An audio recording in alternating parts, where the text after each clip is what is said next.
General Garland's willful refusal constitutes contempt of Congress. President Biden is better equipped to be president than anybody we've had in this role for a long time. How did things go with Senator Warnock? It's really great to be able to be here. Did Senator be able to share my story. Major Garrett in Washington, welcome to America Decides. Is Attorney General Merrick Garland in contempt of Congress? House Speaker Mike Johnson says the answer is yes. We have to defend the Constitution. We have to defend the authority of Congress. We can't allow the Department of Justice, an executive branch agency, to hide information from Congress. We are on Capitol Hill, where House lawmakers have just weighed in, voting to hold Attorney General Garland in contempt. We'll get to that in a minute, but first, fresh off his trip to France to mark 80 years since the D-Day invasion, President Biden has made his way back across the Atlantic Ocean. He landed in Italy just a short time ago for the G7 summit. The meeting of world leaders kicks off tomorrow. On the docket, among other things, continued support for Ukraine, dealing with and possibly comprehending the spread of artificial intelligence and migration issues across Europe. Nancy Cordes joins us now from Bari, Italy. Nancy, very good to see you. Thank you for being with us. For the president, what is among the issues he wants to deal with and perhaps advance while at the G7? Well, Major, I think Ukraine will be front and center, not just for President Biden, but for a number of the leaders who are gathered here. These are, as you mentioned, the leaders of 7 of the largest economies in the world, the largest democracies in the world. They tend to see eye to eye on issues like this, and they are unified in their desire to show that their commitment to Ukraine is unwavering. And so President Zelensky of Ukraine is actually going to be here in Italy. He will be meeting with President Biden tomorrow, and they're going to be signing a long-term security agreement that basically commits the U.S. to supporting Ukraine militarily with weaponry, with training for soldiers and the like for 10 more years. This is a negotiation that has been taking place for months. The U.S. is not the first country to sign an agreement like this by a long shot. I think it's the 16th country. But what this does, Major, is provide Zelensky with more certainty that the U.S. is going to stand by Ukraine as this war drags on. It's also meant to send a message to Vladimir Putin that the United States isn't going anywhere. To what degree, Nancy, will the ongoing battle between Israel and Hamas factor into the G7 deliberations, or is that something that the president, though he has people working on that issue, would like to keep largely out of the conversation if possible?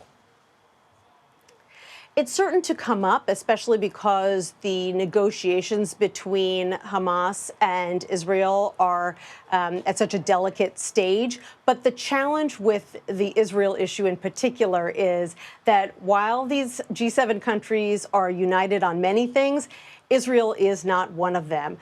So the U.S., for example, has pledged its support to Israel. Spain feels very differently. Japan would probably like to stay out of the issue altogether. So this isn't one of those issues where you're going to see a lot of developments where everyone sort of shakes hands on a policy position the way that they would have on Ukraine and comes out with some kind of communique at the end of the summit to discuss how they all feel about this issue. This is one of those issues that will probably get pushed to the side in favor of things like artificial intelligence. That's such a big topic here at what is, at the end of the day, really an economic summit that is of great concern to the host country, Italy, where we are right now this year, because of concerns about what AI could mean for labor in the future.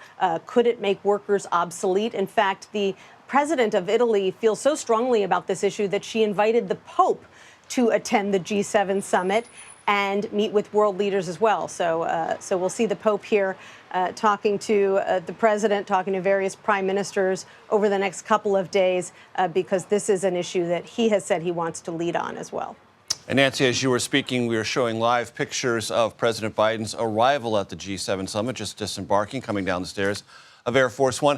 I want to talk to you about economics because you picked up on that a second ago. The European Central Bank this week lowered interest rates. European economies compared to the United States not as strong. Will there be any sort of reflections, public or private, from the president about the comparative advantages the U.S. economy currently enjoys against its European rivals. Not pressing it too hard, but letting people know America's doing comparatively better. That's an argument he likes to make at home. Not sure how well it would go over diplomatically if he were to make that case here, where he's going to be linking arms with these other world leaders. I will tell you that one economic issue that they will be discussing and hoping to reach some kind of agreement on is how to help Ukraine financially, utilizing the $260 billion worth of Russian assets that are currently frozen all over the world, primarily in Europe. As you can imagine, all that money kicks off some interest every year to the tune of $2 or $3 billion. And all of these leaders have been working for quite some time to figure out a way that that money could be used to help Ukraine expand its own manufacturing sector, its own weapons sector, so that it could build more of its own weapons instead of relying on other countries. They want to infuse Ukraine with $50 billion or so this year, and they're trying to figure out how to do that, how to work through all the logistics of that. So that'll be a big topic of conversation here as well over the next couple of days. A very key point, Nancy Cordes. Thank you for bringing that up. We appreciate it very, very much. The House has voted in favor of holding U.S. Attorney General Merrick Garland in contempt of Congress. The vote, 216 to 207, almost entirely on partisan lines. Today's vote came about after a month after two Republican-led House committees advanced a resolution to hold Garland in contempt for defying a congressional subpoena. Garland says the contempt effort is unfounded and serves, quote, no legitimate purpose. Nicole Killian is on Capitol Hill. She joins us now. So, Nicole, this is a dispute over Special Prosecutor, Special Counsel Robert Hur's interview with President Biden. It's really not about Robert Hur's decision not to charge former President Biden, or when President Biden was not president, for his handling of classified documents, but about an interview between the two and an audio recording therein. Explain that. Yeah, that's right. Well, basically, this contempt resolution was about holding the Attorney General in contempt for defying a congressional subpoena. That subpoena issued by the House Judiciary Committee to turn over these recordings that you just mentioned, audio recordings between President Biden and Special Counsel Robert Hur. We know that the president sat for a pretty lengthy interview with the special counsel, and while lawmakers did receive a transcript of that interview, Republicans in particular wanted the audio recordings to make sure that it was consistent with the transcript. But Democrats argue that Republicans are really trying to exploit this for political gain, and that at the end of the day, executive privilege was exerted over these recordings. So there's really no need for lawmakers to have them. So that is kind of what this contempt resolution is all about. And we saw just a short time ago, of course, the House moving forward to hold the Attorney General in contempt. That vote mostly falling along party lines, 216 to 207, with only one Republican defecting. I want to give our audience the benefit of a statement just released by Attorney General Merrick Garland. It reads, "It is deeply disappointing that the House of Representatives has turned a serious congressional authority into a partisan weapon. Today's vote disregards the constitutional separation of powers the Justice Department need to protect in its investigation, and the substantial amount of information we have provided to committees. I will always stand up for the department, its employees, and its vital mission to defend democracy." That from Attorney General Merrick Garland. House Speaker Mike Johnson met with Senate Republicans today in preparation for their meeting tomorrow near Capitol Hill with former President Trump. You asked him about this. What did he have to say?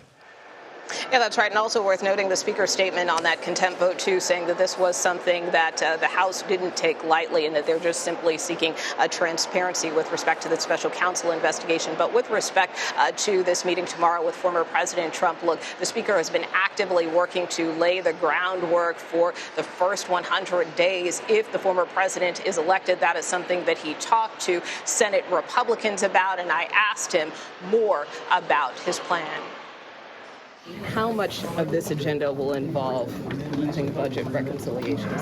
I think that'll be a big part of what we're planning, because it's an important tool that we have to forge policy change. The Democrats used it very aggressively when they had the levers of power, and we're going to reciprocate.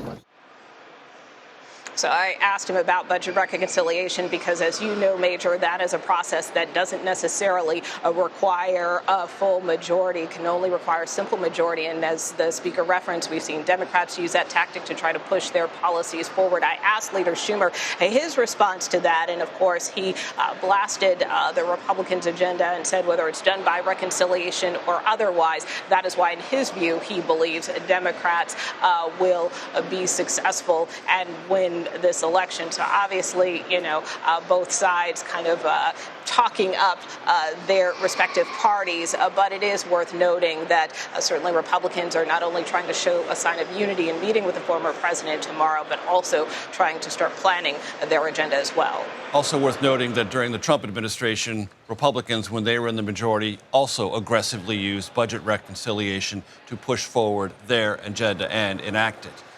You also got a chance, Nicole, to speak with a very well-known music star, I think that's fair to say, who was at the Capitol today. What was Usher doing in Washington? Yeah, on a much lighter note, I think the reaction up here was, oh, my gosh, for those who are big Usher fans out there. But look, on a serious note, he was here to talk about diabetes prevention and screening. He met with both Georgia Senator Raphael Warnock and Leader Hakeem Jeffries, among others. Take a listen to our exchange. Did you focus on diabetes? And why is that an important issue for you, sir? Screening for type 1 diabetes.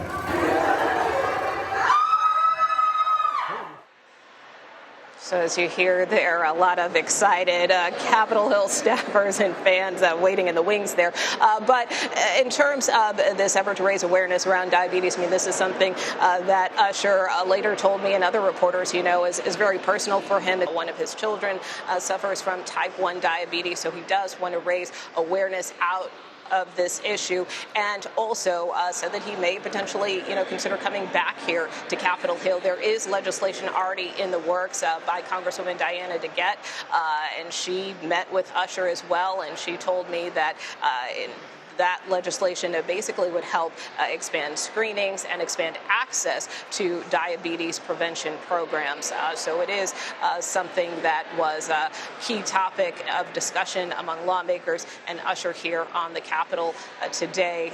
No songs or singing performances took place, but certainly a lot of substantive discussion around a very critical issue that also disproportionately affects African Americans.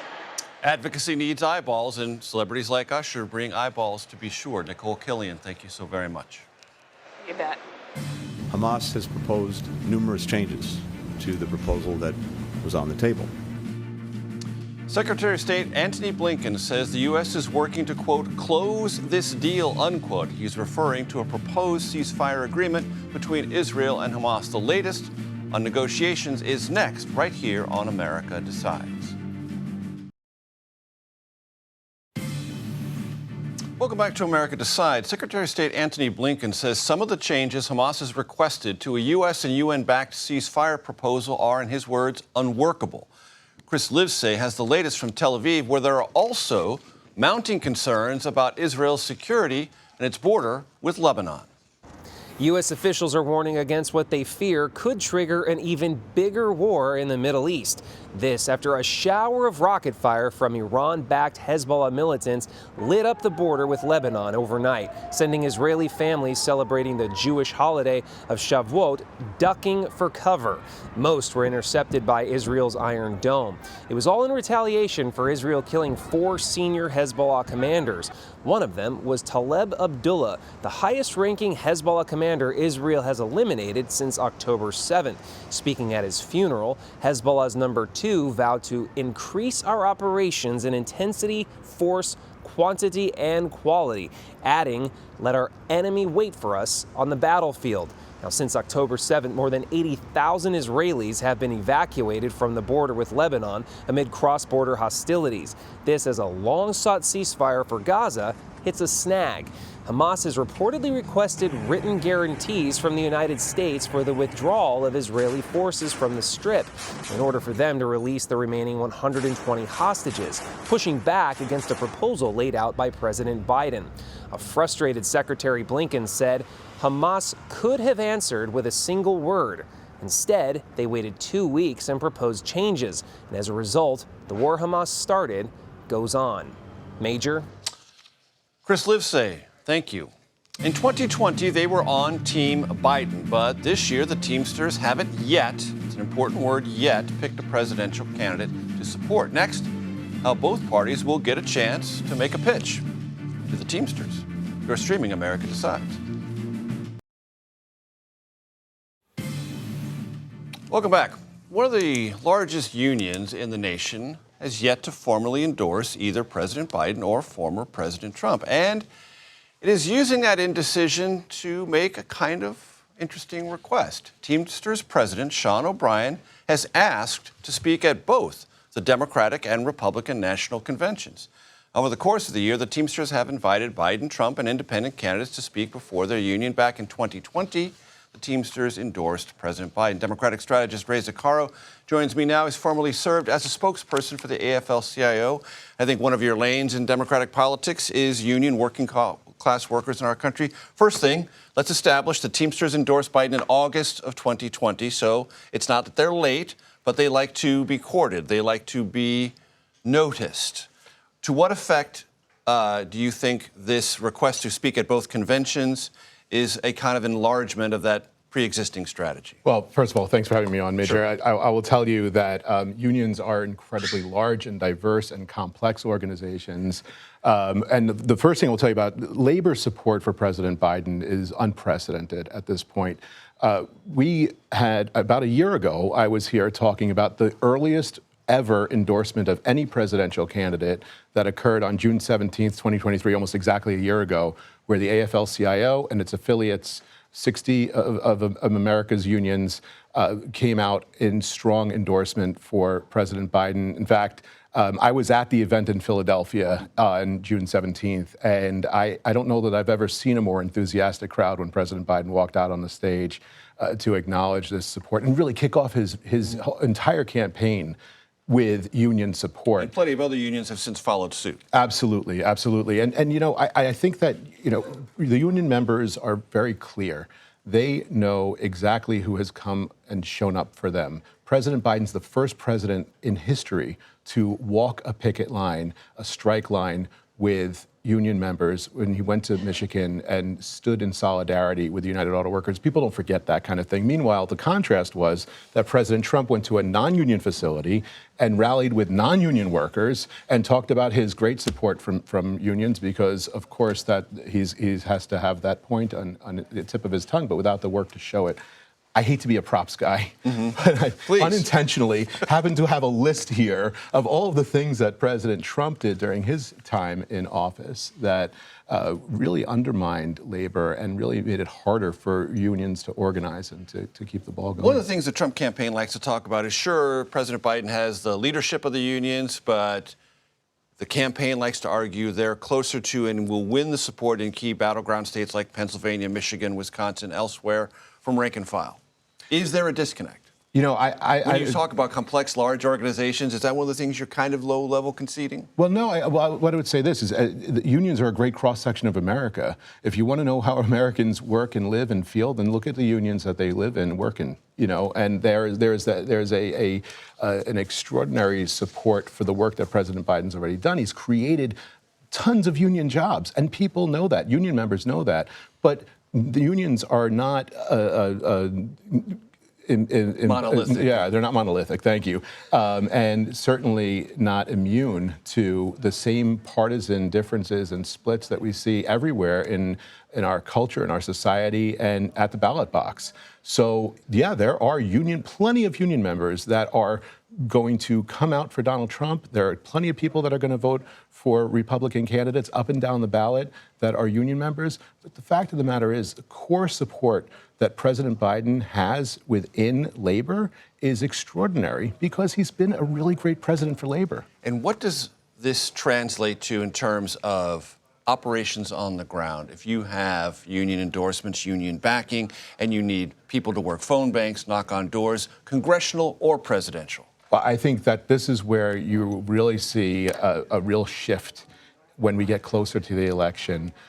I know that having spent time at the AFL-CIO, I will tell you that labor is ready to embark on its biggest mobilization effort for any candidate at any point in their history. And that is really saying something, because we know how strong the impact of unions can be on the electorate.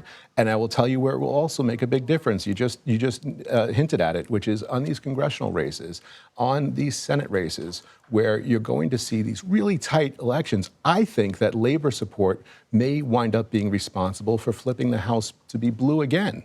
I think that if Democrats hold the Senate, they will have labor to thank for it. And if President Biden is reelected, he will know exactly who put him there.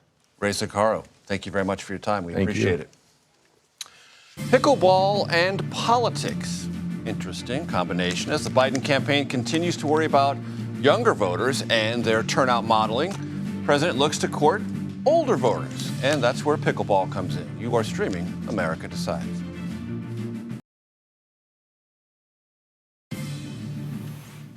Welcome back. President Biden's re-election campaign hosted a pickleball tournament in Northern Virginia today, part of its rollout of a coalition targeting older Americans. Now, younger Americans play pickleball too, and a warning to all viewers, this following clip might be triggering a little bit for that annoying, high-pitched pop synonymous with pickleball. Take a listen.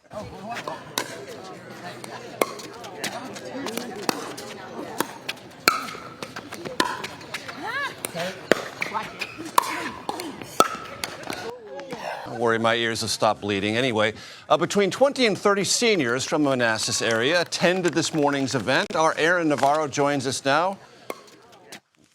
Aaron looks as if he is dressed in the Ralph Lauren-approved Wimbledon pickleball collection. Ralph Lauren not a sponsor of this program, at least not yet. Aaron, great to see you. What was the upshot and the atmosphere at this pickleball outreach today?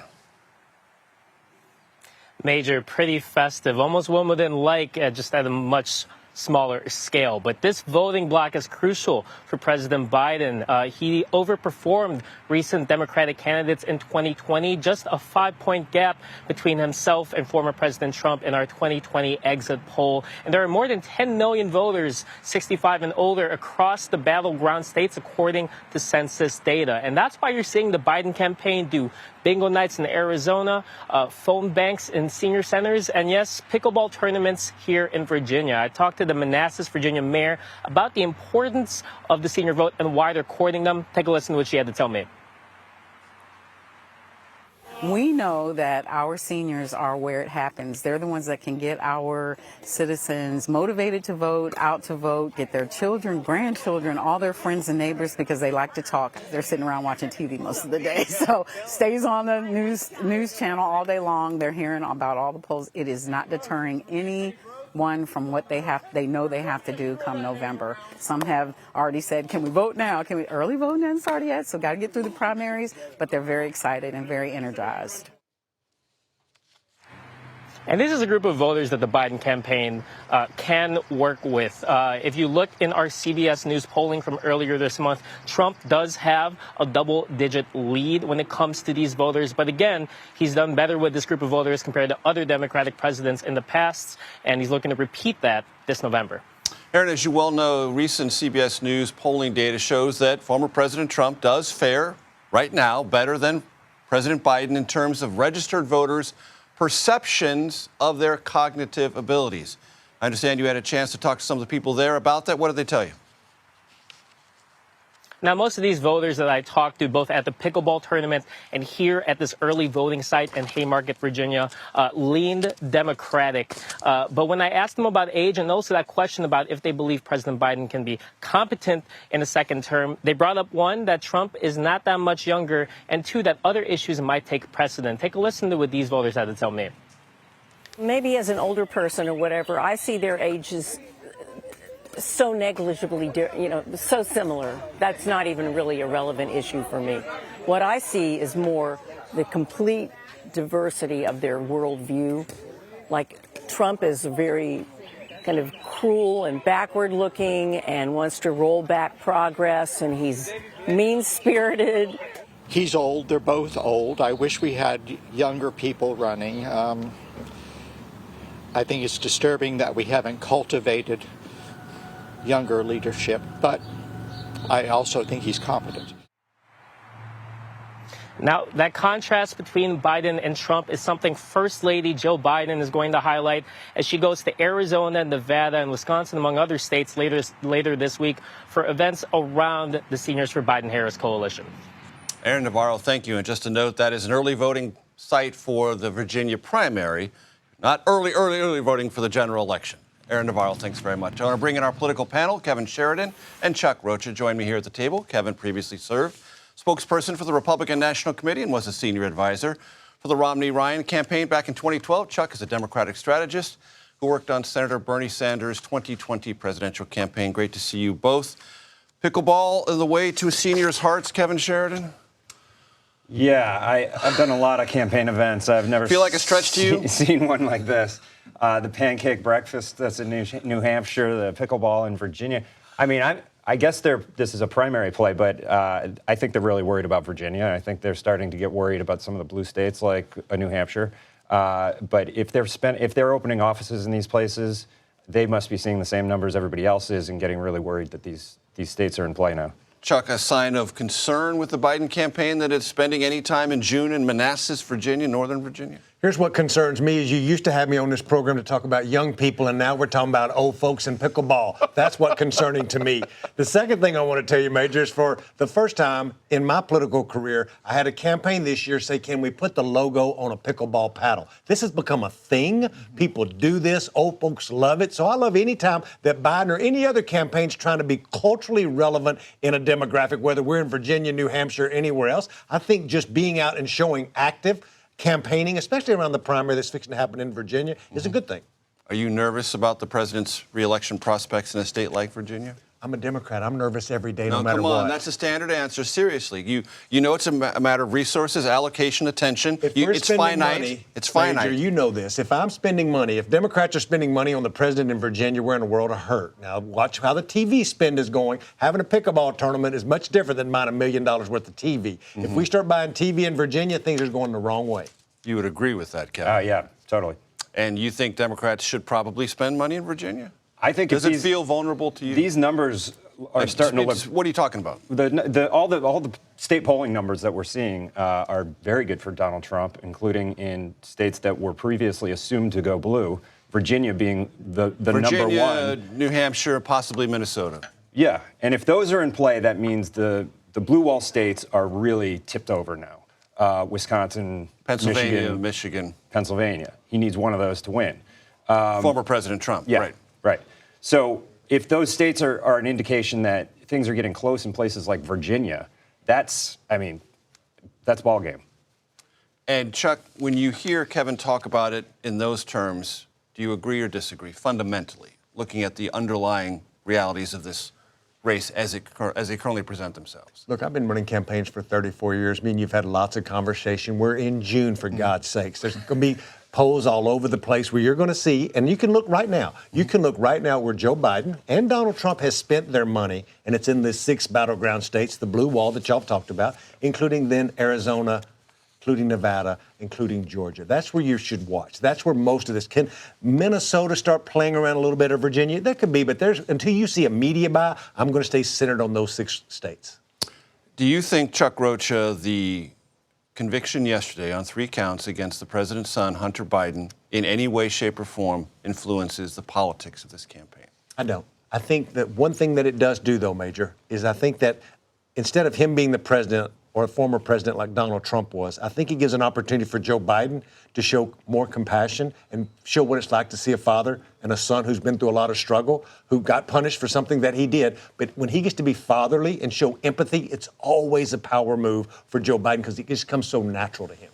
Kevin, does it in any way defang the Republican mantra that there is a 2-tier system of justice? No. It does not? No. The prosecutor sat on this case from 2018 and brought it because the deal fell apart when the judge started asking questions. Republicans are so animated about this issue, I can't even express it. They do not think that this is, this is ultimate justice, because there's much more serious charges against Hunter Biden and the entire Biden family, and that's what they want. Not charges, allegations. Yeah, allegations. And Hunter Biden will face another reckoning in California at a federal trial scheduled for September and October. And Joe Biden should be much more concerned about that one, because that's going to bring in all of the shell companies and all of the business that the family was doing. Because it's a tax case. Yeah. So that could expose a lot more to the American people. And listening to you, it sounds as if all of this were true, House Republicans would be farther down the stream in terms of either impeachment articles or process thereafter, and they're not. Democrats say that's because they have lots of allegations and very little substantive evidence. Well, they've done some good work in the committees, and they've brought to light a lot of this stuff, and that's the reason why I think the charges were even brought in California was based on those investigations. But look, we know the laptop's real. We know everything on it is real now.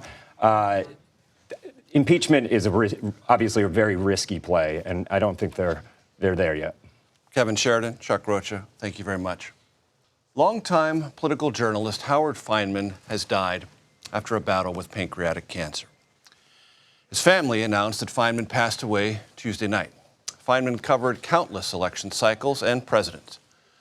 While at Newsweek, his work included President George W. Bush's first extensive interview after the 9/11 terrorist attacks. Fineman later served as an analyst for MSNBC.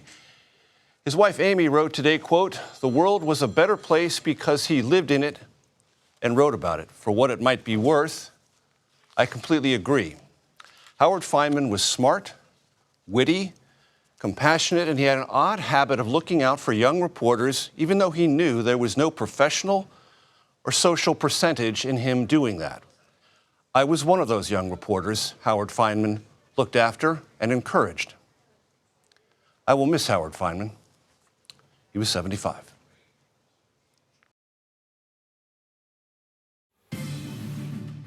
Welcome back to America Decides. Senate Democrats are again talking about pushing for a Supreme Court ethics bill, this amid new revelations about several sitting associate justices, including Samuel Alito.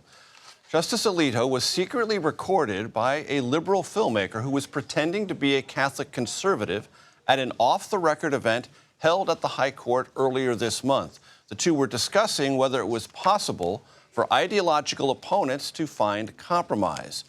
The audio was later posted on social media. Here is part of what Justice Alito said. One side or the other is going to win. I don't know. I mean, there can be a way of working, a way of living together peacefully, but it's difficult, because there are differences on fundamental things that really can't be compromised. In the recording, Alito also said he agreed when the filmmaker said people needed to keep fighting to, quote, return our country to a place of godliness. Renee Kanaki Jefferson joins us now. Renee is a professor of law at the University of Houston Law Center. She is also the author of the book Law Democratized. Professor, it's great to have you with us. Thank you for joining us. So there is this conversation going on in Congress, one that I really haven't seen before, which sounds muscular about what Congress can do to regulate the ethics of the Supreme Court. What are the authorities Congress does or doesn't have in this space? Well, Congress certainly has oversight authority to step in. We're seeing headlines like the clips you just played and information about the release of the justices' financial disclosures last week, because right now, frankly, we have a Supreme Court that's operating without consequences. And Congress needs to step in and provide oversight. The real question is whether Congress can act in a bipartisan way to do so. Right now, there's a bill being considered that would, for example, place caps on the amount a gift could be that a justice receives, limiting it to $50, for example. Congress could also require that the Supreme Court have an ethics code with consequences. The court did, to be fair, adopt an ethics code last fall, but it doesn't require anything of the justices. And if a justice is perceived to be acting in a partial or biased way by a party or the public. There's no mechanism right now for an individual to complain about that or for the justice's decision not to recuse to be reviewed. Those are all things that Congress could step in and require. Of course, the Supreme Court could also adopt those kinds of provisions to govern itself, but so far it's declined to do so.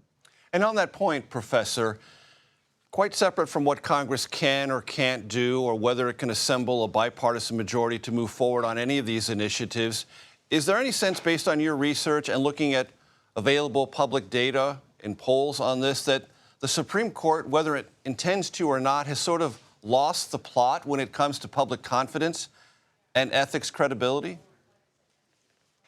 Indeed, I think that's exactly what's happening. Polls bear it out. And frankly, I think this is also what we're seeing with the kind of reporting that's happening surrounding the court. We have now entered a world where, and not to knock journalists, but we have journalists who are effectively acting as the measure for whether or not our Supreme Court is adhering to any sort of ethics related to both the gifts they receive and ways that they might be either perceived to be biased or actually biased and influenced to favor a particular party before them. The court should be administering guardrails itself, but instead we're left for journalists to do that. And I think the public sees this now, that it's a real problem. And increasingly, the public is paying more and more attention, which is why, to your point, they are losing confidence in the integrity of the court. And the considerable amount of reporting done on gifts received by Justice Clarence Thomas seems to attract disproportionate attention because they are disproportionately large, are they not? Well, that's true. Certainly, he has received the most number of gifts, I think both in terms of quantity and certainly in terms of financial value. And that's part of why they're attracting attention. I think another reason why they're getting extra scrutiny is that they haven't been disclosed in a timely manner. And in fact, it was only after reporting from ProPublica last year that we saw last week Justice Thomas now declaring 2 trips that happened back in 2019. So that's yet another example where the public is seeing that the court isn't operating on its own under ethics rules in the way it should. Instead, we're relying on journalists for it to happen, and that compromises the reputation and the integrity of the court. Professor, how should the public evaluate the inability of Chief Justice John Roberts to find a way to appear before Senate Democrats who've asked him to appear before the Judiciary Committee? He's citing separation of powers issues. I mean, if they can't even talk about this in one manner or one form or another, is this just inevitably and perpetually stalled? Well, I think the public should be pretty skeptical about the Chief Justice's lack of willingness to even have a conversation with members of Congress. When we talk about separation of powers, of course, to be sure, we want a judiciary that is functioning independently. Congress could not, for example, pass legislation that would allow it to decide cases on the merits instead of the Supreme Court. That said, an important part of separation of powers is also the checks and balances that each branch of government places. And Congress has an important role here to play where things seem out of whack at the Supreme Court, and they need to step in. Professor Renee Konaki-Jefferson, thank you so much for your time. We appreciate it. While we focus on concerns over President Biden's age, how do voters actually feel about Vice President Kamala Harris? Well, new polling is taking a closer look at that very question. You are streaming America Decides.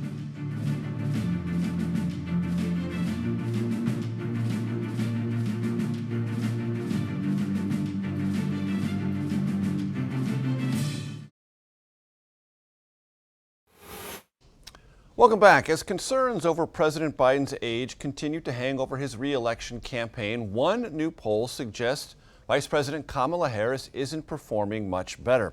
A Politico Morning Consult survey found 52% of those asked viewed Vice President Harris unfavorably. Now, of course, these rocky numbers can't and won't keep Harris off the campaign trail. Politicians tend to soldier through such things. The vice president was in Charlotte, North Carolina today to tout the administration's economic agenda. And that is where, happily, we find our Shauna Mizell, who has been traveling with the vice president. So, Shauna, I'm interested about North Carolina. The Biden re-election campaign still considers it kind of a potentially emerging swing state. What did we hear from the vice president there? Major, good evening. It's great to be with you. Vice President Kamala Harris here in Charlotte, North Carolina today really sought to highlight the work that the Biden administration has done on the economic front. She specifically mentioned home ownership, first-time homeowner grants that are available, as well as student loan debt forgiveness. And she tasked the audience here in North Carolina with going out and talking about the student loan debt forgiveness program and reminding their community that this program also applies to people who did not graduate.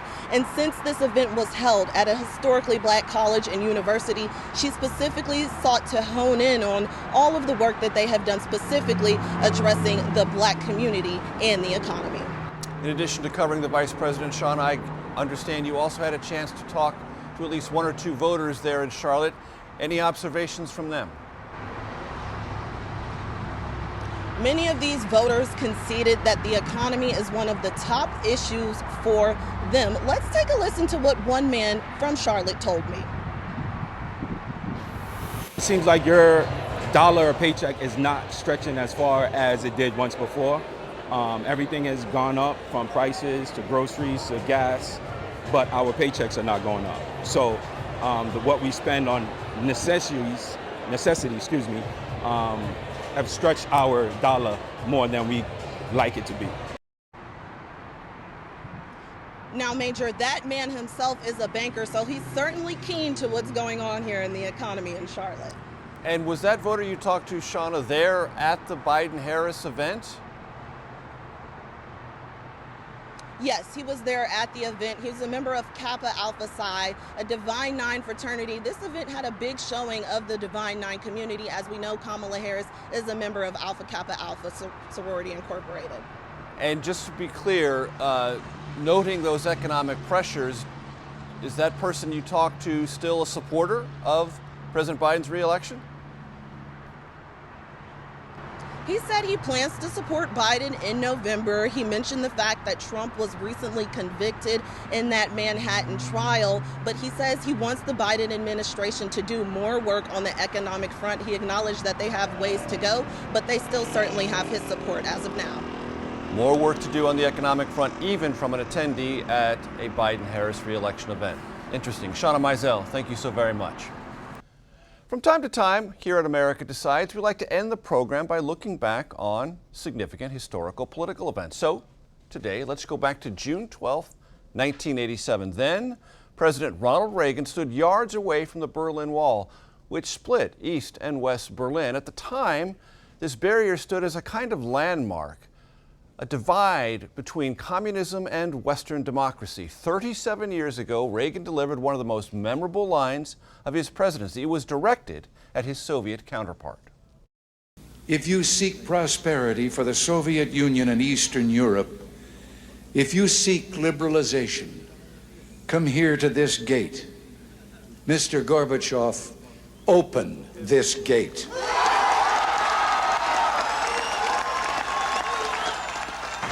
Mr. Gorbachev, tear down this wall. More than 2 years later, on November 9th, 1989, the world watched in wonder as crowds celebrated Mikhail Gorbachev's decision to let citizens freely cross between East and West Berlin. Many Germans gathered with hammers and picks to knock away the divide that had stood for 28 years. That does it for today. We will be back with another edition of America Decides tomorrow at 5 p.m. Eastern. The Daily Report with John Dickerson starts right now.